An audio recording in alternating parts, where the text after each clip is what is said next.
बिस्मिल्लाहिर्रहमानिर्रहीम। अस्सलाम वालेकुम नाज़रीन, उम्मीद है आप सब लोग खैर खैरियत से होंगे। आपको पता है कि 27 अक्टूबर से लेके 29 अक्टूबर तक वज़ीर आज़म पाकिस्तान दौरे पे जा रहे हैं सऊदी अरब के।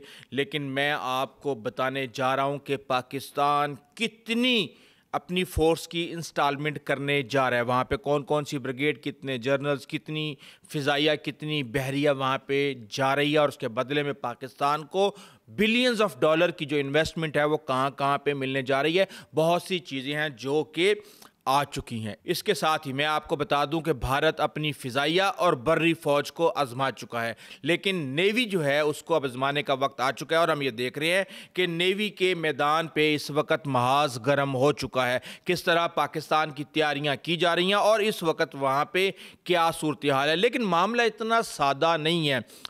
आप फुटेजेस देख रहे होंगे, तस्वीरें देख रहे होंगे, खबरें आपके पास आ रही होंगी कि किस तरीके से फील्ड मार्शल उर्दन के दौरे पे गए हुए हैं और वहाँ पे शाह अब्दुल्ला के साथ उनकी तस्वीरें भी आ रही हैं। लगता यह है कि पाकिस्तान उर्दन के साथ एक बड़ा मुआहिदा करने जा रहा है। और दूसरी तरफ आप ये देखें कि बांग्लादेश, हमारे joint chief of army staff general Sahir Shamshad Mirza पहुंचे हुए हैं और वहां पे बहरिया, फ़िज़ाइया और यहां तक के बांग्लादेश के चीफ एग्जीक्यूटिव मोहम्मद यूनुस से मुलाकात करें। जाहिर सी बात है, आपको वफद के लेवल पे हम ये देख रहे हैं कि चीज़ें अपग्रेड होती होती कहाँ पहुंच रही हैं। और अब बहुत जल्द जो है एक बड़ा धमाका होने वाला है भारत के लिए।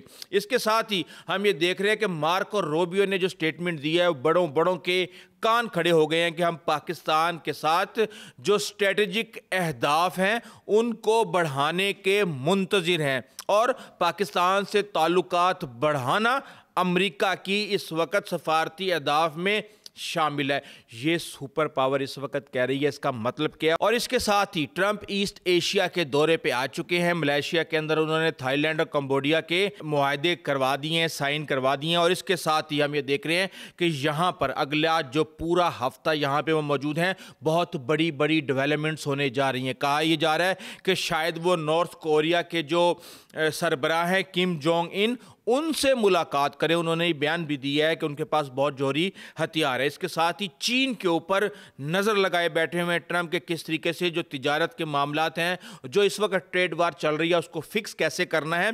जापान से कितनी इन्वेस्टमेंट लेनी है, साउथ कोरिया से $350 अरब की इन्वेस्टमेंट का मुतालबा किया है ट्रंप ने, वहाँ पर क्या मैदान मारा जाता है। और उसके साथ ही मोदी भाग चुके हैं, मोदी ने जाने से इनकार कर दिया है आसियान कॉन्फ्रेंस के अंदर शिरकत करने के लिए। और अफगानिस्तान के हवाले से ट्रंप की स्टेटमेंट्स आ रही हैं कि यह मामला मैं 1 मिनट में हल करवा सकता हूं। और कई लोग तो इस हद तक पहुंच गए हैं कि शायद वापसी पे, जिस तरह उन्होंने जाते हुए कतर स्टॉप किया है, वापसी पे शायद पाकिस्तान का ट्रंप जो है स्टॉप न रख लें। लेकिन इसके साथ ही जो इस वक्त इंपॉर्टेंट चीज़ है वो ये है कि पाकिस्तान ने महाज गर्म किया हुआ है भारत के साथ। भारत की जो ईंट है उसका जवाब पत्थर से दिया जा रहा है। कैसे, मैं आपको बता देता हूं कि भारत ने तीनों अफवाज की मशकों का ऐलान किया, और ये मशकें होंगी 30 अक्टूबर से लेके 10 नवंबर तक। अब इसके दरमियान खबर ये आती है कि भारत ने अपनी एयर स्पेस जो है वहाँ पे इंडिया के मगरबी सरहदों के ऊपर राजस्थान, गुजरात में बंद कर दी है। अब इसके साथ ही पाकिस्तान भी अलर्ट हो जाता है, और पाकिस्तान भी फौरी तौर पे कराची और लाहौर के जो फ़्लाइट रीजन्स हैं उनको चेंज करता है और अपनी इस स्लॉट को किसी भी किस्म के किसी एडवेंचर से निपटने के लिए खाली कर लेते हैं। हम ये देख रहे हैं कि ये काम 28 अक्टूबर की सुबह 5 बजे से लेके 29 अक्टूबर की सुबह 9 बजे तक होगा। और पाकिस्तान इस वक्त मुकम्मल तौर पे अलर्ट हो चुका है। आपको पता है कि भारत के वज़ीर दिफा राजनाथ ने एक स्टेटमेंट दी थी सर क्रीक के हवाले से, तो अब उसकी तफसील भी आ गई है कि पाकिस्तान ने ऐसा क्या कर दिया जिसकी वजह से भारत को आग लगी हुई है। और फ़िज़ाइया को वो आजमा चुके हैं, किस तरीके से राफेल को कपड़ा डाल के उनको छुपाना पड़ा। इसके साथ बर्री फौज का क्या हशर किया वो भी आपके सामने है। और अब बहरिया का जो हशर है लगता यह है कि करीब आ गया। क्यों? क्योंकि पाकिस्तान की तरफ से ये खबरें आ रही हैं, जो लोग बहरिया को जानती हैं, कि पाकिस्तान ने इस तरह का फार्मूला बनाया हुआ है कि भारत को इस मैदान में भी ऐसा सरप्राइज देंगे कि चंद घंटों के अंदर फैसला को नतीजा अखज़ हो जाएगा। अब हुआ क्या है? हुआ यह है कि जनाब एडमिरल जनरल नवीद अशरफ साहब जो कि बहरिया के सरबराह हैं, उन्होंने दौरा किया है सरक्रीक का। और हम ये समझ रहे थे इससे पहले कि सरक्रीक में शायद कोई टेंट वगैरह लगाए हुए हैं, कोई कैंप्स लगाए हुए हैं, लेकिन अब एक मुकम्मल तौर पे बेस सामने आ चुका है। वो बेस जो कि भारत को बहुत ज़्यादा तकलीफ पहुंचा रहा है। और वहाँ पे हम ये देख रहे हैं कि 3 पावरफुल नई 2400 TD होवरक्राफ्ट्स जो हैं वो बहरिया के अंदर इंटैक्ट की गई हैं। और इसका फ़ायदा ये होता है कि ये चाहे पानी हो, चाहे रेत के टीले हों, चाहे साहिल पे दलदल हो, ये उसमें से बड़े आराम से गुजर सकती है। और पाकिस्तान ने एक मुकम्मल तौर पे अपना बेस कायम करके जहाँ पे कोस्टल डिफेंस मिसाइल बैटरीज लगा दी गई हैं, अर्ली वार्निंग सिस्टम लगा दिया गया है, वहाँ पे एयर डिफेंस यूनिट्स लगा दिए गए हैं और फुल फ्लैज हमले का मुकाबला करने के लिए वहाँ पे एक बेस कायम कर दिया गया है। इसका मतलब यह है कि पाकिस्तान रेडी टू रिस्पॉन्ड और रेडी टू फाइट का सिग्नल पाकिस्तान ने दे दिया है कि अगर कोई भी छोटी मोटी हरकत की तो मुंह तोड़ जवाब दिया जाएगा। लेकिन इसके साथ ही मैं आपको बता दूं, जो असल चीज़ इस व्लॉग के अंदर है वो ये है कि खबरें भारत के अंदर बहुत ज़्यादा तकलीफ हो रही है, बहुत ज़्यादा इन्वेस्टिगेशन की जा रही है, बहुत ज़्यादा खबरें निकालने की कोशिश की जा रही है। तो जो खबरें निकल रही हैं वो मैं आपको बता देता हूं। इसमें कहा यह जा रहा है कि पेट्रो डॉलर जो है वो एग्रीमेंट जो हुआ था, यानी पाकिस्तान और सऊदी अरब का दिफाई मुआहिदा, उसको अब एग्जीक्यूट करने का वक्त आ गया है। पाकिस्तान क्या करने जा रहा है? अब जो मुबैना तौर पे खबरें हमारे पास आ रही हैं, पहले भी हम ये काम कर चुके हैं, इसका मैं आपको आगे चल के बताता हूँ।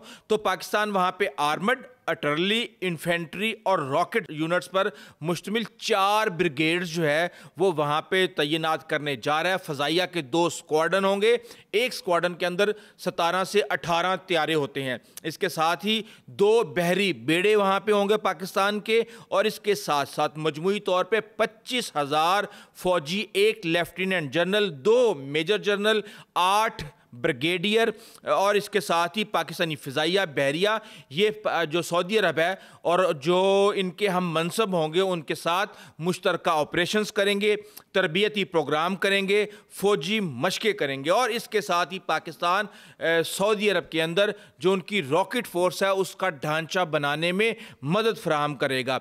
पाकिस्तान सऊदी अरब को फराहम करेगा फ़ौजी साजो सामान, गोला बारूद, मार्टर, टैंक और कम फासले तक मार करने वाले मिसाइल, और इसके साथ ही JF-17 और J-10C के जो तैयारे हैं चीन के साथ उनको एग्रीमेंट्स करवाएगा, कुछ खुद देगा। और कहा जा रहा है कि मुबैना तौर पे सऊदी अरब जो है पाकिस्तान की हेल्प करेगा 5th जनरेशन फाइटर जेट को बनाने के लिए।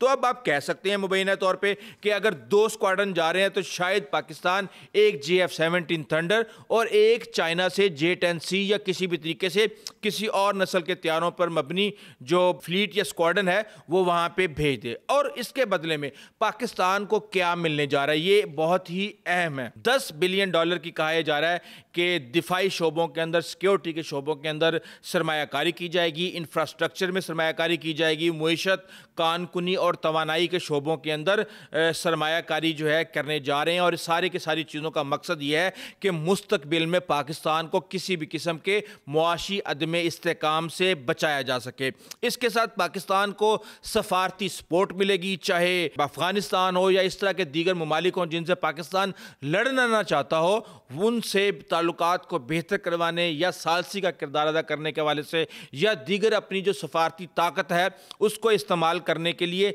किया जाएगा। जबकि ट्रेड की बात भी की जाएगी। अब आपको पता है कि $5 बिलियन का ट्रेड है पाकिस्तान और सऊदी अरब का, जिसमें से हम मुश्किल से 600 से 800 मिलियन डॉलर की चीज़ें वहाँ पे भेजते हैं, बकाया हम 3-4 बिलियन डॉलर का पेट्रोल वहाँ से मंगवाते हैं। तो कहा यह जा रहा है कि $15 बिलियन तक इसको ले जाने के लिए काम हो रहा है। लेकिन इस वक्त हिंदुस्तान के सीने पे सांप रेंग रहे हैं। वो ये समझते थे कि मोदी की सफारतकारी खलीजी ममालिक को पाकिस्तान के करीब आने से रोक सकती है, लेकिन ये उसमें दरारें डालने में मुकम्मल तौर पे नाकाम हो चुके हैं। और इस वक्त जो भी चीज़ें हमारे सामने आ रही हैं, नज़र ये आ रहा है कि जो पाकिस्तान और सऊदी अरब के ताल्लुकात हैं उनकी जड़ें मज़हब, तारीख़ और नज़रिए से बहुत बुरे तरीके से जुड़ी हुई हैं, या आप ये कह सकते हैं कि बहुत अच्छे तरीके से जुड़ी हुई हैं। और अब भारत में ये बातें सामने आना शुरू हो गई हैं कि पाकिस्तान ने 1970 के अंदर अपने फौजी दस्ते वहाँ पे तैनात किए।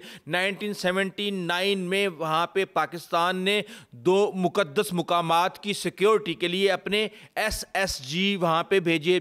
1980 के अंदर कहा जाता है कि पाकिस्तान को जौहरी प्रोग्राम के लिए मदद दी गई। सोवियत यूनियन के खिलाफ अफगानिस्तान में जहाद के लिए सऊदी फंड्स इस्तेमाल किए गए।